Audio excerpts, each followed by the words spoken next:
No fundo do oceano, os animais invisíveis. Este é o título do livro de Anita Deac, editado pela Reformatório em 2020. Olá, eu sou o Wisner Fraga e este é o canal Acontece nos Livros. Eu sigo em 2021 com este projeto de falar sobre a literatura brasileira contemporânea, sobre a prosa que está sendo produzida por aqui, em nosso país, atualmente. Se você curte a nossa literatura, inscreva-se no canal. Anita Deac é uma escritora mineira. Ela é editora de livros e professora de escrita, autora de Mate-me Quando Quiser, livro finalista do Prêmio Sesc de Literatura em 2014. Este romance, No Fundo do Oceano, Os Animais Invisíveis, tem como pano de fundo a guerrilha do Araguaia, que foi um movimento de resistência à ditadura. Acompanhamos Pedro Naves desde a infância, em Ordem e Progresso, até a fase adulta, quando ele se envolve de uma forma mais profunda com ideais libertários. Trata-se, portanto, de um romance de formação. Percebemos de forma muito contundente o despertar de Pedro, a consciência que vai ganhando corpo quando ele conhece Sara, ainda criança. Sara lê muito, já que o pai dela, o seu Altino, possui uma biblioteca em casa. Percebemos uma tensão constante entre Pedro e Sara, um jogo de poder o tempo todo, resvalando em tensões quase eróticas, um certo sentimento de inferioridade de Pedro em relação a Sara, que leva Pedro a e isso leva Pedro a uma certa violência e a uma tentativa de apagar da sua cultura uma educação patriarcal e machista. Eu não gosto muito de fazer comparações ou citações, mas há um nítido tom de Raduan Nassar nesta maneira de narrar, principalmente aquele Nassar de lavoura arcaica, sem a agressividade de lavoura arcaica, mas com aquela impetuosidade de linguagem, com o lirismo, com aquele fluxo caudaloso incontido. A linguagem é muito poética, os personagens bem caracterizados, as situações compostas de tal maneira que nós podemos perceber um profundo trabalho de pesquisa. Há também algo de Almeida Faria, principalmente o Almeida Faria de Rumor Branco, e talvez um pouco de Antônio Lobo Antunes, principalmente em termos de linguagem. Há idas e vindas no tempo e elas acontecem sem nenhum aviso prévio, mas o leitor pode ficar sossegado que a transição temporal é feita de tal maneira que percebemos nitidamente essa mudança e o impacto é positivo. O espaço também muda com frequência de um lugar para outro. As memórias dos personagens atuam como uma espécie de alívio dos sofrimentos presentes e de questionamento dos valores vigentes, inclusive os valores dos próprios personagens. Estas memórias, algumas vezes, são recheadas de fluxos de consciência, de quase delírios, de um tom de realismo mágico, como se estivesse em ação algum tipo de purificação. Só assim, para suportar tamanhas dores e tantas lutas. Este realismo mágico não causa nenhum estranhamento numa narrativa sem linearidade, já que desde o início do romance nós nos preparamos para isso.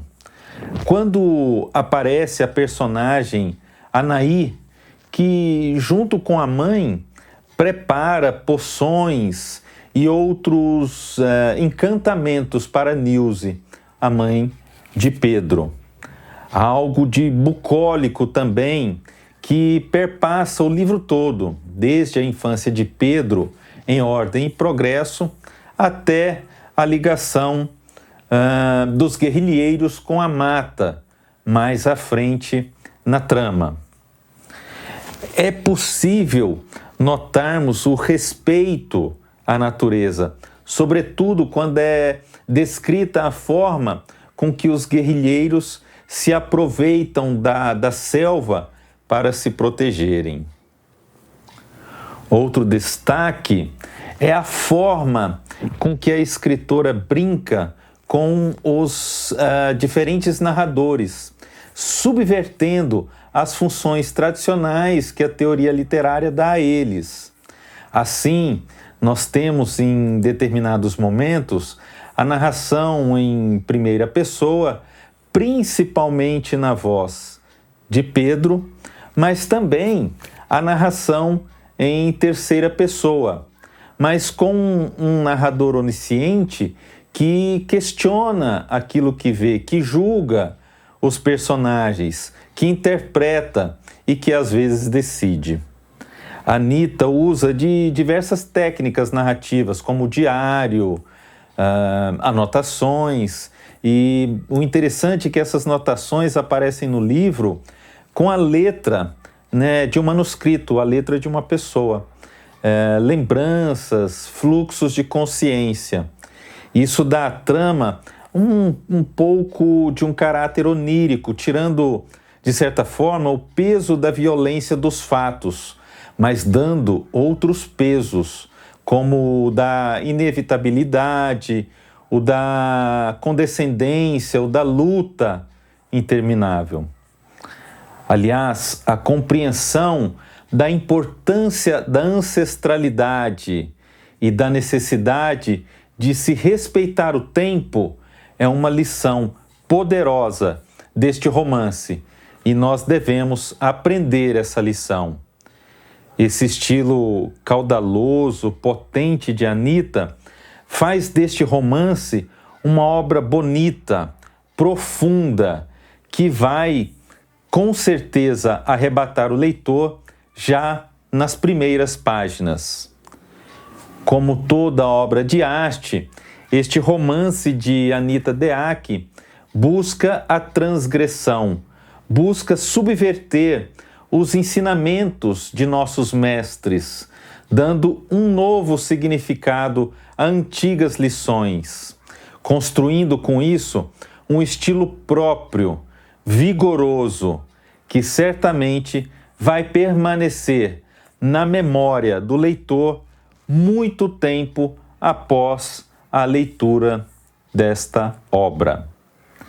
Eu vou ler agora o início deste romance de Anita Deac para que você perceba isso que eu mencionei aqui, da compreensão da natureza, esse tom onírico com que a floresta é retratada. Inscreva-se no canal Acontece nos Livros, e se você curtiu este vídeo, divulgue-o em suas redes sociais. Ajude nosso canal a crescer. Valorize a literatura brasileira. Valorize as editoras e as publicações independentes.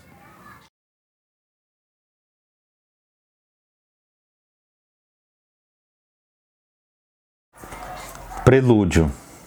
Mata. A luz escala as árvores, alcança o alto das copas e de lá se lança sobre o corpo da ave e se esconde na dobradura de suas penas. A luz não vai só. Ao subir as árvores, leva o caititu o mutum, de forma que no corpo da ave, dentro da luz escondida, estão as almas dos animais da floresta, devolvidas aos seus corpos apenas nas primeiras horas do dia. O que sobra na floresta quando a luz esconde no céu os animais? Preciso que desçam logo as primeiras luzes do dia para que calem esse verde afiado, esses murmúrios, sempre esses murmúrios, mesmo as mãos nos ouvidos, esses murmúrios. Preciso ficar calado apesar dos gritos no centro de tudo, sentindo o cheiro da terra molhada e o frio subindo pelas gretas e a respiração dos bichos que passam e não me comem porque saciaram a fome em quem lhes renda mais que a minha pele amarela e fugitiva. De que adianta pensar, se basta apenas um ser que não pensa e apenas sente passar por aqui com fome para me arrebentar nos dentes e a alma dele lá em cima longe para que não se lembre a resguardar na pena da ave a culpa? E eu e esses anos todos, e esses pensamentos de que me valem? Se a voragem pulsa antes, de que me valem? Eu queria tanto dormir, meu Deus, me ajude. Queria sonhar com ordem e progresso, com minha mãe, meu pai, com Ernesto, com qualquer coisa além dessa escuridão enlameada.